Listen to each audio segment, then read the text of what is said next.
So hello guys, अस्सलाम वालेकुम। मैं आपका दोस्त रेहान हाजिर को सामने फिर एक नई यूट्यूब वीडियो के साथ और लेके हूँ आपके लिए एक प्यारा सा टॉपिक जिसका नाम है oedema. What is oedema? Oedema क्या होता है, स्टार्ट करते हैं। Oedema is the medical term of swelling. Oedema सूजन को कहते हैं। Oedema is observable swelling from fluid accumulation in body tissue. Oedema body के टिश्यू में फ्लूइड के जमाव से होने वाली सूजन है। Oedema most commonly occur in feet and legs where it is referred to as peripheral oedema. Oedema आमतौर पर पैरों और टांगों में होता है, जहां इसे पेरिफेरल एडिमा कहते हैं। The swelling is result of accumulation of access fluid under the skin and the space with in the tissue. Body यह सूजन स्किन के नीचे टिश्यू में ज़्यादा फ्लूइड बढ़ जाने की वजह से होती है। All tissue of body fluid are made up of cells and connective tissue that hold of cell together. Body के सारे टिश्यू सेल और कनेक्टिव टिश्यू से मिलकर बने होते हैं, जो सेल को एक साथ जोड़े रखते हैं। The connective tissue around the cell and blood vessels in it known as the interstitium. Cell और ब्लड वेसल्स के आसपास के इस कनेक्टिव टिश्यू को इंटरस्टिशियम टिश्यू कहते हैं। जैसे कि मैंने आपको इस स्किन के डायग्राम में बता रखा है, ये जो पिंक पिंक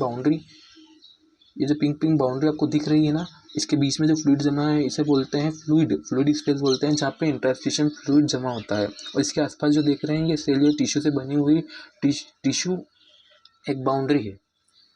ठीक है, आगे बढ़ते हैं। Most of body fluid that are found outside of cells are normally stored in the two spaces, the blood vessels, serum portion of blood and interstitial spaces known within the cell. It various disease excess fluid can accumulation in either one or both of this compartment. क्या बोला? Sales के बाहर पाए जाने वाले body के अधिकांश fluid generally दो पार्ट में स्टोर्ड होते हैं। पहला ब्लड वेसल्स, ब्लड का सीरम भाग, और इंटरस्टिशियल स्पेस दूसरी बाहरी में। इनमें से किसी एक या दोनों पार्ट में ज़्यादा फ्लूइड जमा हो सकता है। ठीक है, एडिमा किसे बोल रहे हैं हम? या तो ब्लड के सीरम में या इंटरस्टिशियल स्पेस में, या दोनों में ही ज़्यादा फ्लूइड के जमा होने की वजह से एडिमा हो जाता है। मैंने आपको पीछे पिक्चर दिखाई थी एडिमा की, ये होता है एडिमा। जैसे कि आप उंगली दबा के, अगर जिसको एडिमा होता है, आप उंगली दबा के उसकी स्वेलिंग चेक करते हो ना, तो आपकी उंगली से छप जाती है और अलग ही स्किन दिखती है, स्पंजी टाइप स्किन लगती है। आगे बढ़ते हैं। Types of oedema. एडिमा कितने टाइप का होता है? एडिमा मेनली दो टाइप का होता है, एक पिटिंग एडिमा और एक नॉन पिटिंग एडिमा। स्टार्ट करते हैं pitting oedema. A pitting oedema can be demonstrated by applying pressure to swelling area by depressing the skin with a finger. Pitting oedema सूजन वाले हिस्से पर उंगली से स्किन को दबाओ, प्रेशर डालने से सूजन का पता चलता है। If the pressing causes in indentation, the persist from some time after the release of pressure.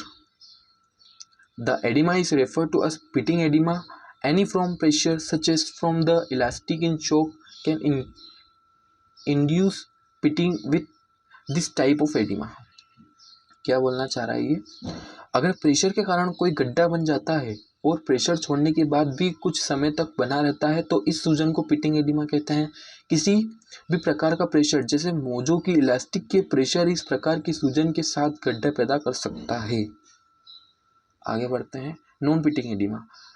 In non pitting edema which usually effect the leg और arm, pressure that is applied to the skin does not result in persistent indentation. Non pitting edema में जो आमतौर पर पैरों या बाहों को effect करती है, स्किन पर पड़ने वाले प्रेशर के कारण स्थायी गड्ढा नहीं बनता।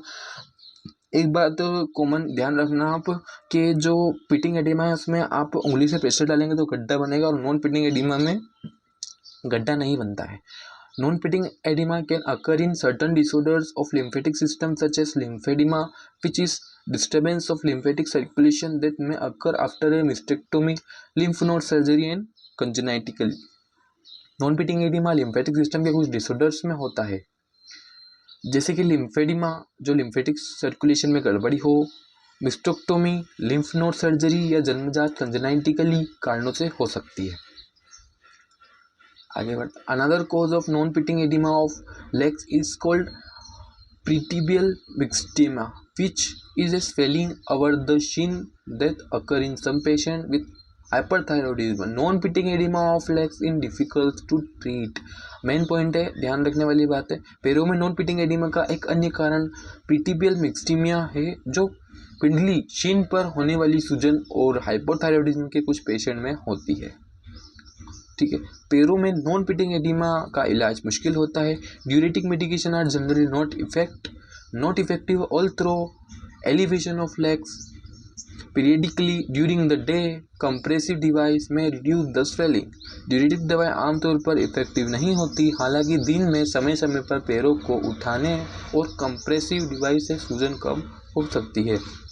सेलिंग को कम करने के लिए एक घरेलू इलाज भी होता है कि आप पैरों को ज़्यादा लटकाइए ना, पैरों को ऊपर रखिए, ताकि जो फ्लूइड का जो प्रेशर नीचे जा रहा है, जो कि बॉडी के मतलब पैरों में स्किन के नीचे जा रहा है, वो ना जाए और बॉडी एक तरह से बैलेंस रहे, जिससे कि फ्लूइड जो है अलग अलग पार्ट में डिवाइड हो जाए, एक जगह ना इकट्ठा हो।